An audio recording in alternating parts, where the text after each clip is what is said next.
మహమ్మారి యూరోప్ దేశాలను వణికిస్తుంది. తగ్గినట్టే తగ్గి మళ్లీ విజృంభిస్తుంది. ప్రస్తుతం కరోనా సెకండ్ వేవ్ కొనసాగుతుంది. ప్రతిరోజు లక్షల సంఖ్యలో కొత్తగా పాజిటివ్ కేసులు బయటపడుతున్నాయి. వేలాది మంది మృత్యువాత పడుతున్నారు. ఫ్రాన్స్, జర్మనీ తదితర దేశాలు బెంబేలెత్తిపోతున్నాయి.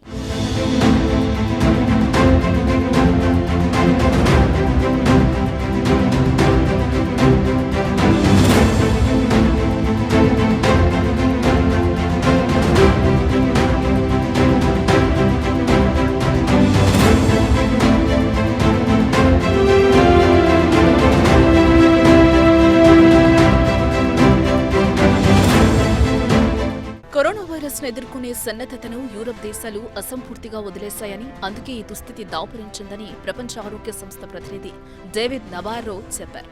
యూరప్ లో వచ్చే ఏడాది ప్రారంభంలోనే కరోనా థర్డ్ వేవ్ మొదలయ్యే ప్రమాదం ఉందని డేవిడ్ అన్నారు. ఈసారి పరిస్థితి ఊహించలేనంత దారుణంగా ఉంటుందని అంచనా వేస్తున్నట్టు తెలిపారు. As I see the numbers coming down in parts of Europe now as a result of very strenuous action by people and their governments. Well, we don't think the virus has changed. So what the pattern that we're looking for is that you get an increase in the number of cases, and then after about 2 weeks, unfortunately, you also get an uptick in the number of people dying.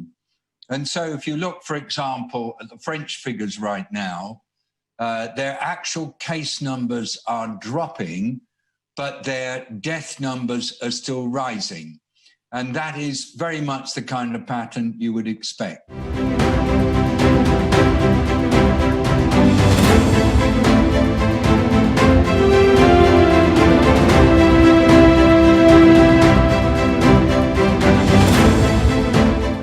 Europe దేశాలు corona first wave ను త్వరగానే అధిగమించగలిగాయి. Virus వ్యాప్తిని సమర్థంగా అదుపు చేశాయి. ఆ తర్వాత corona నివారణకు వేసవి రూపంలో మంచి అవకాశం వచ్చినా యూరప్ దేశాలు ఉపయోగించుకోలేకపోయాయని డేవిడ్ నబారో తెలిపారు. కరోనాను ఎదుర్కొనేందుకు వేసవి అనుకూల సమయమని తెలిపారు. అయితే సన్నద్ధతను యూరప్ ప్రభుత్వాలు మధ్యలోనే ఆపేశాయని ఆక్షేపించారు. మౌలిక సదుపాయాలను కూడా విస్మరించారని అన్నారు. ప్రస్తుతం సెకండ్ వేవ్ లోనూ మేల్కోకపోతే థర్డ్ వేవ్ మరింత భీకరంగా ఉంటుందన్నారు.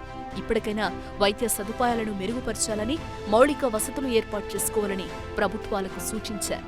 As I see the numbers coming down in parts of Europe now as a result of very strenuous action by people and their governments, whether there will be a third increase, perhaps in January or February 2021. And that would, I think, be called the third wave.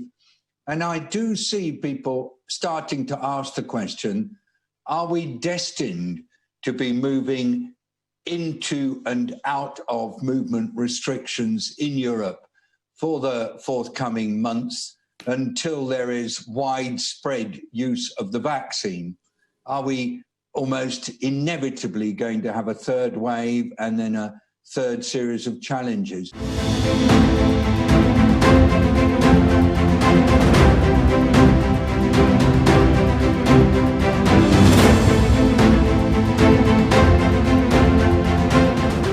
దక్షిణ Korea లాంటి Asia దేశాలు corona వ్యాప్తి నియంత్రించడంలో విజయం సాధించాయని David ప్రశంసించారు.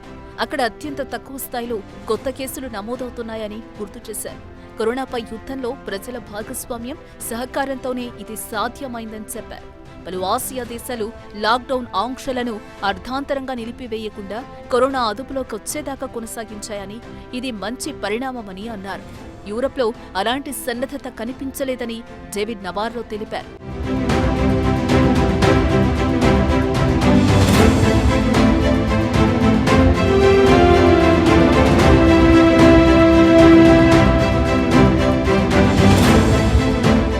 Germany, France లో శనివారం ఒక్కరోజే 33,000 కొత్త కరోనా పాజిటివ్ కేసులు నమోదయ్యాయి.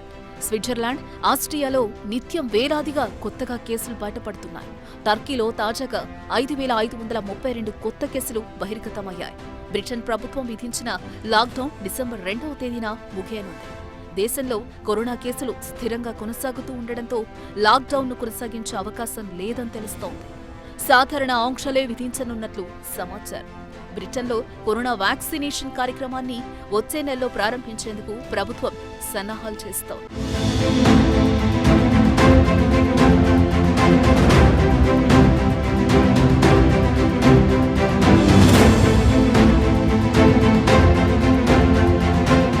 కరోనా విసిరిన తాజా సవాలును బ్రిటన్ సరికొత్త విధానాన్ని అమలు చేయనున్నారు. 3 అంచెల పేరుతో అమలు చేస్తున్న ఈ కొత్త విధానానికి రూపకర్త ఆ దేశ ప్రధాని బోరిస్ జాన్సన్. అంతేకాదు, ప్రస్తుతం ఆ దేశంలో లాక్డౌన్ విధించారు. డిసెంబర్ 2 తర్వాత నుంచి 3 అంచెల విధానాన్ని అమల్లోకి తీసుకురానున్నారు. తాజాగా తీసుకొచ్చిన కొత్త ప్లాన్ వచ్చే ఏడాది మార్చి వరకు ఉంటుందని చెబుతున్నారు.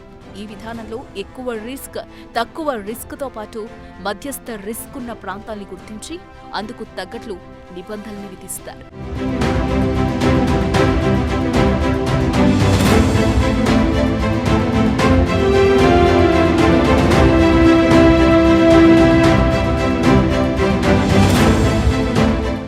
టైర్ 1, 2 నిబంధనల్ని అమలు చేసే చోట్ల ఇతర వ్యక్తుల్ని కలిసేందుకు అనుమతులిస్తారు. ఆ ప్రాంతాల్లో పబ్లు, రెస్టారెంట్లు తెరిచుంచుతారు. రాత్రి 11 గంటల వరకు ఓపెన్ గానే ఉంటాయి. లిమిటెడ్ గా స్పోర్ట్స్ యాక్టివిటీ ఉంటుంది. ఇక టైర్ 3 ప్రాంతాల్లో మాత్రం ఇతర వ్యక్తుల్ని కలిసేందుకు అనుమతులు ఉండవు. అత్యవసర సేవలకు మాత్రమే అనుమతి లభిస్తుంది. అంతేకాదు, రెస్టారెంట్లు కేవలం టేక్ అవే సదుపాయాన్ని మాత్రమే కల్పిస్తాయి తప్పించి డైనింగ్ సౌకర్యం ఉండదు. అంతేకాదు, పబ్లతో పాటు జిమ్లు, ఇతరాలు ఏమీ అందుబాటులో ఉండవు.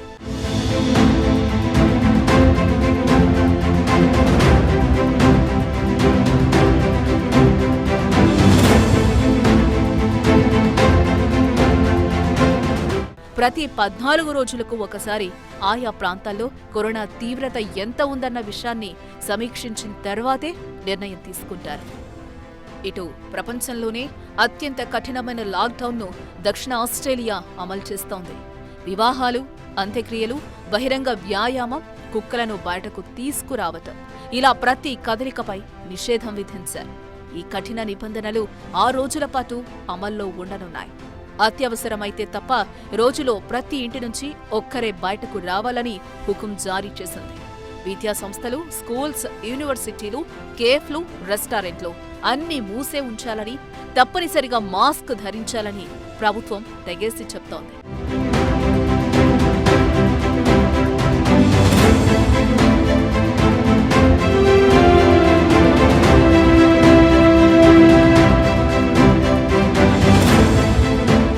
కరోనా వైరస్ క్లస్టర్లను నియంత్రించాలనే లక్ష్యంతో ఇటువంటి కఠిన ఆంక్షలను అమలు చేస్తున్నామని దక్షిణ ఆస్ట్రేలియా ప్రీమియర్ స్టీవెన్ మార్షల్ వెల్లడించారు.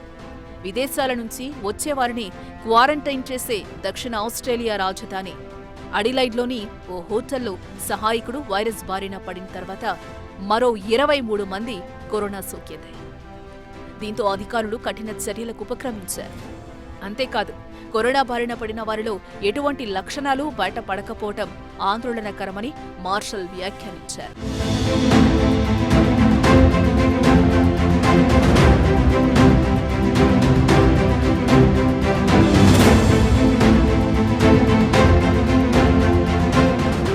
కొద్ది నెలల కిందటే ఆస్ట్రేలియా వ్యాప్తంగా లాక్డౌన్ విధించడంతో 17 లక్షల జనాభా ఉన్న ఈ రాష్ట్రంలో వైరస్ సామూహిక వ్యాప్తి నియంత్రించగలిగారు.